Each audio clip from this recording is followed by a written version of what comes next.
for a moment. Today, we're taking a bit of a shortcut, really, into the most effective strategies of human influence. We're treating seduction as, well, pure, high-stakes, applied psychology. We're doing a deep dive into a pretty surprising stack of sources, historical biographies, Kierkegaard, Robert Greene, all these texts that view this whole process as a form of calculated power. Exactly. And our mission here really is to strip away the myths, get past the usual ideas about attraction. We want to focus on the historical archetypes and the actual methods people used and still use to gain, lasting influence. We're not really looking at emotional connection in the typical sense. No, not the fuzzy stuff. Right. We're looking at results, psychological penetration. You should almost think of this material as a kind of roadmap, maybe for emotional warfare. Strong words. And Yep. okay, before we even get into the different types of players here, the sources lay down a fundamental rule, like a non-negotiable. If you think seduction is just some magical charisma you're born with, well, you're already off track. That's absolutely critical. That's the starting point. The whole process, according to these texts, requires rigorous planning, detailed strategy. And it has to be aimed specifically at the target's particular weaknesses, not just general charm. Specific weaknesses. And the biggest obstacle, the biggest thing that gets in the way of being effective here, it's ironically self-absorption. Right. Thinking about yourself. Exactly. If your mental gaze is inward, worrying about how do I look or what do they think of me, you instantly become, well, the anti-seducer. The focus has to be outward into the target's psychology. Okay, let's unpack that. Let's start with the archetypes who really mastered this outward gaze, beginning with the siren. What's fascinating here is the claim that the siren was originally invented, essentially, by women as a form of lasting power against men who had all the obvious social and physical force. Yes, historically that seems to be the case. Figures like Bathsheba, Helen of Troy, Cleopatra, they understood, perhaps instinctively, perhaps strategically, that men could be made dependent through pleasure, even if they couldn't be controlled by direct force. It was, for many women in rigid patriarchal systems, maybe the only lasting power they could wield. And the siren really masters this control. They take a typically strong, maybe even rigid masculine type, think soldiers, heroes like Mark Antony, and they transform him into what the sources actually call a childish slave. It's quite the image. They radiate pleasure, availability, but what's the crucial ingredient they mix in? It's not just pure pleasure, is it? No, and that mixes everything. Pure pleasure is, well, it's easily forgotten, maybe. They mix that availability, that promise of pleasure, with a touch of innocence, a hint of vulnerability. Ah, okay. So the man is drawn in by the immediate gratification, sure, but he stays because he's given this critical illusion, the texts call it, that he's the protector. He thinks he's the strong one, guarding this fragile, alluring creature, when in fact she's controlling the whole dynamic through his need to feel strong, to feel useful, to protect. Wow. Okay, that's a masterclass in subtle manipulation disguised as, well, helplessness. All right, moving on from the sirens, more primal appeal, we get the dandy. This is less about basic pleasure, more about the allure of ambiguity. Is that right? Yeah. Defined by nonconformity. Radical difference. Precisely. Think of someone like Beau Brummel. Apparently he might spend, 5 hours on his morning ritual, just crafting this persona. It's all based on meticulous, sometimes eccentric detail. The dandy intrigues people because deep down most of us feel a bit oppressed by our own, rigid social roles. And the dandy offers a glimpse of freedom. Yeah, freedom through difference, through not quite fitting in, but making it look incredibly appealing. And this appeal crosses gender lines, the sources say, because the dandy adopts psychological traits often associated with the opposite sex. How does that play into the target's narcissism? Well, it satisfies this inherent desire we seem to have for something that both mirrors our own potential power, but also offers an edge of. Yeah. Maybe exciting difference. Or even danger. Take the feminine dandy, think Rudolph Valentino. He apparently seduced women partly by showing a delicacy, a poise in courtship that was often described as almost feminine. Ah, like an attention to detail. Exactly. He possessed this meticulousness, this focused attention that perhaps women often wished men would possess, but rarely found. Okay. And conversely, the masculine dandy, like Lou Andres Salome. Right, an intellectual woman who appealed to men partly by displaying this very distinct, non-traditional lack of interest in commitment and being tied down. So the target sees something familiar, maybe a reflection of their own desire for freedom, but it's also thrillingly unavailable or different. Exactly. They're drawn to an image that reflects some powerful aspect of themselves. Could be freedom, confidence, sensitivity. but an aspect they often have to repress in their daily lives. The dandy embodies it. And speaking of unavailability, that brings us nicely to the coquette. The grand master, the sources say, of delaying satisfaction. The ultimate art here isn't actually offering the pleasure, but keeping the target in this state of perpetual anticipation. That's it precisely. The coquette never offers total satisfaction, at least not for long. They orchestrate this constant, almost agonizing back and forth. Hope, then frustration. Hope, then frustration. Which just makes the target pursue them more intensely. Absolutely. The target chases simply because the prize is always elusive, always just slightly out of reach. The sources mention Josephine Baker as a prime example with Napoleon, alternating charm and indifference. Yes, she was apparently renowned for it. She'd be charming, draw him close, and then just when he felt secure, she might turn cold. Or show indifference, sometimes even flashes of sadness or anger, which apparently only deepened his attachment. Why? Because it forced him to re-engage. Exactly. It forced him back into pursuit mode. He had to re-win her favor, recapture her attention. And that emotional investment in the chase itself ensures the victim stays psychologically hooked. It's exhausting, but captivating. Okay, that covers the archetypes, the siren, the dandy, the coquette, the players in this high-stakes game. But knowing the player types is only half the battle, right? How do the sources actually tell us to breach someone's psychological defenses? Yeah. What are the strategies, the methods of, as you put it, penetration?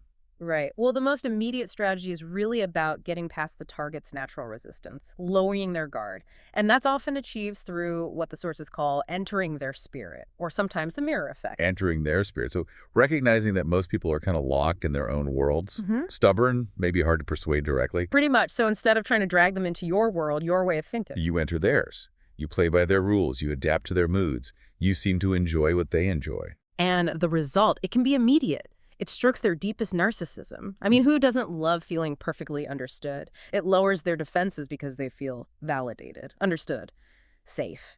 And critically, the target starts to feel like they are the one initiating the connection, like they are seducing you. Ah, that's clever. It flips the dynamic. It's incredibly intoxicating attention, and it just neutralizes defensiveness almost automatically. And this isn't just romance, right? We see this in politics, power dynamics. Yeah. The sources mention Zhu Enlai, the Chinese diplomat. Yes, his diplomatic charm is often cited.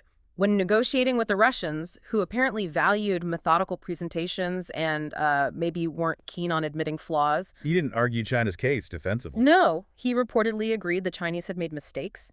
He made a show of drinking their vodka, participating in their customs, and crucially, he provided these neatly drawn, systematic charts and plans, knowing the Soviet hosts appreciated that kind of methodical, almost engineering-like display. So he indulged their tastes, their way of thinking, rather than imposing his own. Exactly.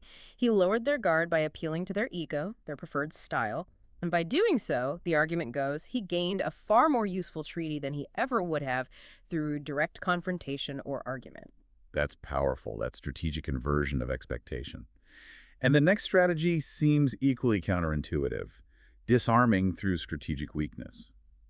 You actually avoid that self-protective swagger we often assume is attractive. You absolutely avoid trying to hide your insecurities, or at least you don't project constant invulnerable strength. Instead, you subtly display certain weaknesses, vulnerabilities. Why? To neutralize the target's own defensiveness. Partly that, yes, and also to make them feel needed. It triggers a protective impulse in many people. Which in turn makes the target feel stronger, superior even. Precisely. Think of Lord Byron or maybe John F. Kennedy, both considered highly effective seducers in their time. They didn't necessarily hide their insecurities or moments of shyness. Reports suggest they strategically allowed their softer side, their vulnerabilities, to show. Inviting sympathy or care. Exactly. Inviting the target to care for them, to protect them almost. A man's softer side, his vulnerability, can be surprisingly effective. Especially, perhaps, when it triggers a protective instinct in the person he's pursuing. It bypasses intellectual defenses and goes straight for an emotional response. Okay, so defenses are lowered, maybe through mirroring or showing weakness. What's the ultimate goal then?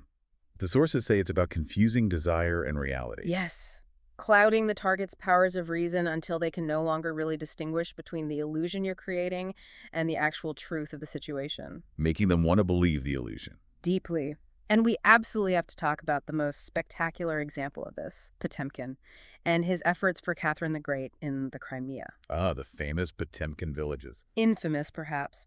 Potemkin understood Catherine's deepest, most secret fantasy. Not just about ruling, but about being a transformative ruler.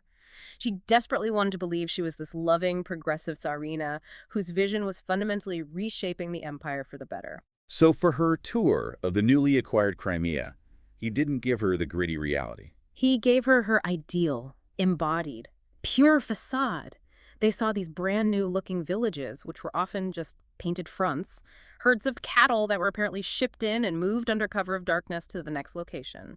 Peasants who were trained, maybe even paid, to look ecstatic and prosperous. He wasn't appealing to her eyes then, but to her pre-existing fantasy. Precisely. He was confirming her deepest self-belief, her secret wish for herself and her reign. And the brilliance, or the terrifying effectiveness of it, is that she wanted to see it so badly. That her mind filled in the gaps. She saw the facade, but perceived the glorious reality she yearned for. And nobody, least of all Catherine herself, could really admit it was fake afterwards. Because admitting the villages were fake would mean admitting her own grand vision of herself or reign might also be, well, a lie. Exactly. It trapped her through her own desires, her own aspiration. Which brings us, inevitably, to the dark side. The flip side of influence.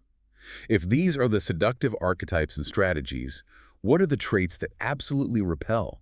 We need the anti-seducer warning. Definitely. And the anti-seducer, fundamentally, is defined by that core trait we mentioned right at the start, self-absorption, usually combined with a pretty profound lack of self-awareness.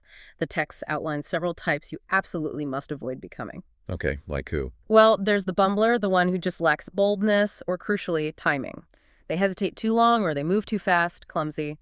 Then there's the reactor, way too sensitive, prone to whining, complaining, taking everything personally. Their insecurity is repellent, not endearing. And you mentioned this earlier too, the moralizer. Yes, crucially, the moralizer. This is the person who takes the game, whether it's seduction or just life, social interaction, far too seriously. They fail to see it as a game often. They're constantly judging you, judging others, judging the situation against some rigid moral code. Heavy. And not very fun. Not at all. Look at the historical rivalry often cited between Benjamin Disraeli, who is seen as the ultimate charmer, and William Gladstone, often painted as the anti-seducer. What was Gladstone's issue? Reports from the time suggest women in particular found Gladstone, well, insufferable, because he apparently had no patience for a feminine point of view. He expected women, and indeed everyone, to simply see things as a man did, or rather, as he did, too serious, too rigid, too demanding of adherence to his own moral perspective. Whereas Disraeli charmed by playing the game, making people feel good about themselves. Exactly. Appealing to their vanity, their self-esteem, making interactions feel light and enjoyable, even if it was strategic. Okay, so avoid being the bumbler, the reactor, the moralizer. Master charm instead. Yeah. Which means you also need to master the art of insinuation, especially with words. Yes, words are powerful. The quickest way, maybe, to create emotional disturbance, to get under someone's skin, but they must be subtle. You have to avoid direct argument, direct confrontation. You appeal to the heart, the emotions, not just the intellect. So we're talking vague language, ambiguous phrases, metaphors. Why is that subtlety so much more effective than, say, direct flattery? Because it lets the target's own imagination do the heavy lifting. It creates space for them to project their desires onto you. Kierkegaard's character, Johannes, in The Seducer's Diary, is presented as the ultimate master of this. How did he operate? He rarely appeared in person, apparently. He preferred sending frequent letters. Letters filled with metaphor, poetic language, suggesting his deep desire, but never quite stating it plainly. Keeping himself just out of reach, even in writing. Exactly. By remaining elusive, vague, suggestive rather than explicit, he gave the target, Cordelia, the necessary time and, crucially, the space to idealize him. She effectively trapped herself, reading her own magnificent fantasies, her own ideals into his ambiguous words. She convinced herself of his depth, his passion, his uniqueness. Falling for her own idealized image of him, not necessarily the man himself. Precisely. She fell for the fantasy he allowed her to create. Wow. Okay, that brings us towards the end of this particular deep dive into influence as applied psychology. We've seen the sources treat seduction less as romance, more as a high-stakes psychological game, relying heavily on understanding narcissism, the surprising power of delayed satisfaction like with the coquette, and the deliberate creation of targeted illusions like those Potemkin villages. Right. And I think the most profound takeaway, the idea that sort of governs everything we've discussed, is that the deepest, most lasting form of influence, it works by appealing to people's unrealized ideals. Unrealized ideals. Say more about that, like the gap between who they are and who they wish they could be. Exactly that. That deep-seated belief most of us have, maybe hidden, that we are inwardly greater or could be greater than we appear. Or the feeling that we could live out some thwarted ambition, some repressed secret wish if only circumstances allowed. And the seducer provides the opportunity, or the illusion of it. They provide the mirror in which the target sees that potential realized.